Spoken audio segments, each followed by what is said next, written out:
My name's Toby de Berg. I'm a consultant in the nuclear industry. I work predominantly on the safety side, but also in engineering. I'm also part of a production company in Exeter called Cineon Productions. One of the things that struck me over the years is that a lot of training doesn't have a particular scientific basis or seemingly isn't based on evidence. I've been driven to create training content that is based upon contemporary research.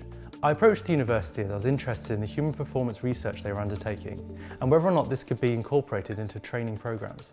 My interest in the performance and the learning of skills started in sport. So I was a sports psychologist interested in how athletes learn skills and why athletes perform well under pressure.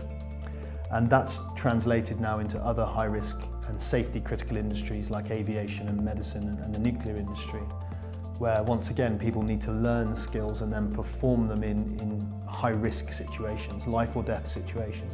My collaboration with Cineon started through funding from the ESRC, the Economic and Social Research Council.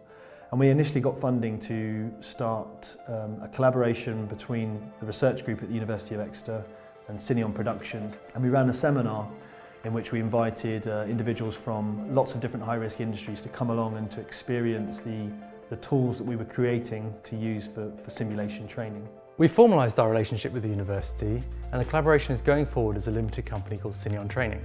Since this time we have been winning contracts in petrochemical, nuclear, with the UK government and in education, which is fantastic. So at Cineon Training what we do is we develop high fidelity simulations so that people can practice skills in a safe and effective way.